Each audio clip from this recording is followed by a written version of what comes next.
Sinii galee jaan yoo xinnaate birrii hedduu argata. Birriin isaa sun akka tuqamu barbaadu. Fakkeenya isinii fudhadha. Yuutii naasii nan beekan. Yuutii beektu hundi keessan. Yuutii beektu as jedhaa mee warri beektan lakkoofsa barreessaa. Warri bohaartanii warri modereetara qabdan kaballaa dhiittachuu fa'aa warra koomentii jalatti bohaa jirtu. Yuutii naasii warri beektan jirtu. Yuutii naasii ani beekan.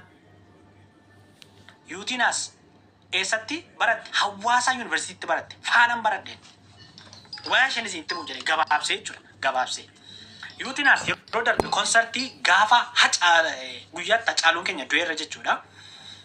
Gaafatti Hacaaluun du'eetti konsertii jarri soddaadha qopheeffatanii maal gooti axxee achirratti sirbaa turte jechuudha. Achas deebitee immoo raachifaa faana ragaddii jechuudha. Raachiin akka nama tokkotti illee hin gaafanneen. Mucaan kun akka afaan Oromoon beeknetti illee aaktii gootiin. Aaktii gooti akka nama afaan Oromoon beeknetti. Garuu Oromiffa sirriitti beekti mucaan kun. Isuma dhugumaan isinitti hima. Soba bakka dhiisaas nan beeka ana caalaan beektan. Yuutii naasii faanan baradhee isinii jechaa jira. Isheen afaan Oromoo sirriitti beekti. Isinii galee. Raachiin isheettis dubbachuu hin danda'u haasa'uu hin danda'u. Why? Because business man abbaan businessii jechuudha. Hunda giddu galeessa godhata. Isheetti yoo dubbatu hin dubbachuus hin qabus mirga dubbachuus hin qabu. Gaafachuu jechuun biyaansi gaafachuuf iyyuu mirga hin qabu. Maaliif bizinesiin isaa tokkoma waan ta'eef jechuudha. Gaafacha irratti waa'ee Oromoo dubbattu giiftarra Amaaraa jira, giiftarri Tigree jira, giiftarri Eertiraa jira. Giifti sun sirraa citaa jechuudha. Sirraa cita. Hin dubbattu afaan Oromoo jechaara. Yuuti sirriittan beekan sin jechaara bara. Hawaasaa yuunivarsiitiitti baratte. Fiildi isheen baratte afaanan beeka. Brother, sister, sittan himaa dhaggeeffadha. Afaan Oromoo beekte akka nama isheen beeknetti isa isheen haasoftuu dhuftee asirratti aakti gootu hin dhageessi. Hin haasofti. Sinii galee.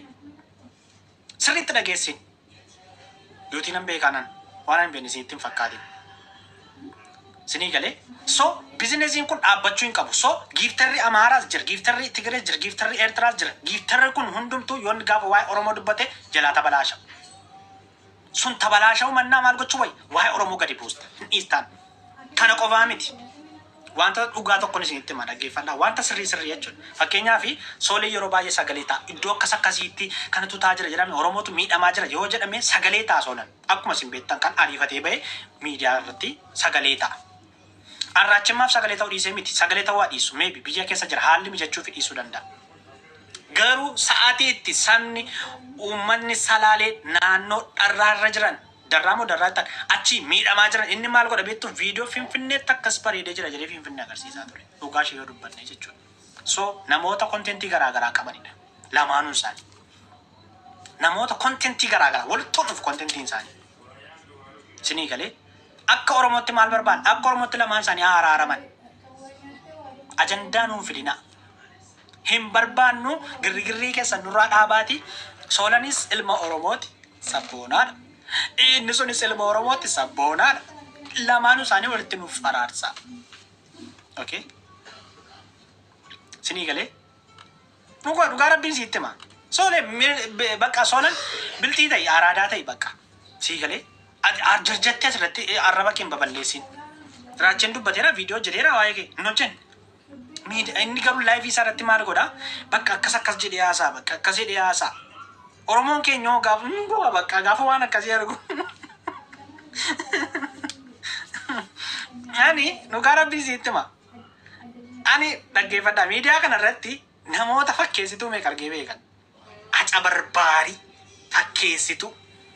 Hundumtuu dhufee Oromoo koo ani koo akkas ani miskiina ani Oromoo koo akkasidha ani Oromoo akkasidha Oromoo ay goota keenya jabaa keenya jabbii keenya hoolaa keenya ati atakkasi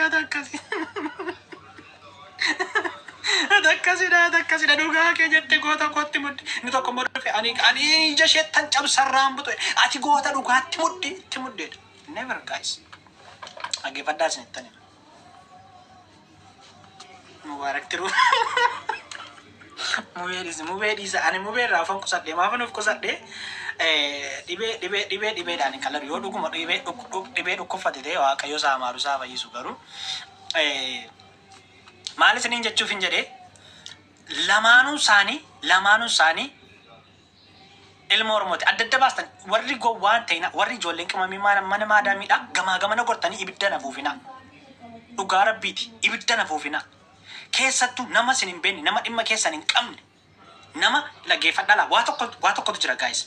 Nama sin giiftii laattanii nama sin waa gootanii nama sin yeroo hundaa waa gootanii fi miidhama saba keetii quuqama saba keetii baheen dubbatu taanaan mindinno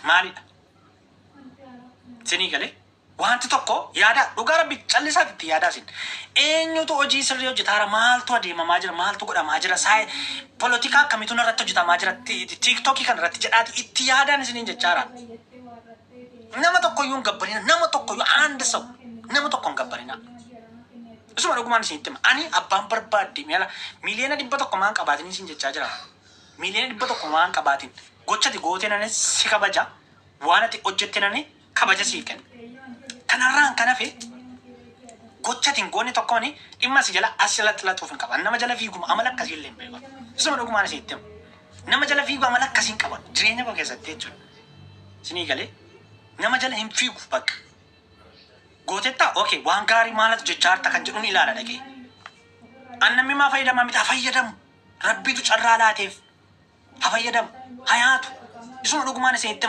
namni sabni biraan iyyuu maqaa Oromoo dhaatee nyaataara waan ta'eef abbaan barbaade iyyuu carraa isaa ta'ee waaqayyo laateef naan hayaatu garuu saba si kabaje kana saba foloo si godhe kana saba si hordofe kana kabaja kenniif sagalee ta'eef sagalee gaafa taatu wanta gama tokko simmiineen sagalee ta'uu dandeessa saba kanaaf wanta nageenya keessatti dhiibbaan uumneen saba kanaaf sagalee ta'uu dandeessa isinii galee keessattuu miidiyaa kanarratti dhimma Hacaaluu wal qabsiistanii goota jettanii Hacaaluu jettanii wal bira qabuu dhaaba habadan namni tokko miidiyaa kana artistii aktivistii waan barbaadde ta'e 0.0000001 akka Hacaaluu ta'uu dandeessan bakka Hacaaluu dhaabbachuu dandeessan maqaa Hacaaluu dhaabbachuu dandeessan qe'ee Hacaaluu dhaabbachuu dandeessan qe'ee Hacaaluu dhaabbachuu hin dandeessan tasuma isinitti maan jira of hin madaalinaa sanaan as tiiktookii kanarra warri jirtan maayimiidha hundumtu fuuzee xashee maayimootaa fi waan badee goote asirra namni beekaan fooloon godhamuun mana isaallee namni hin daawwatu beekaa baay'ee jiras garuu immoo hundumtiyyuu miidiyaa kanarra kan jiru maayimiidha akka jirutti kanaaf ati maayimiin kun isa kamiin natti Hacaaluun of qixxeessita Hacaaluu jechuun ikkoo mootummaa dura dhaabbatee adda isaa du'aaf laatee nama dhugaa saba sanaa miidhama saba sanaa dubbatedha waa'ee Hacaaluu jedhe isin geemiif jettanii dhugaa saba kanaa dhossitu miti giiftiin irraa cita jettanii birriin irraa cita jettanii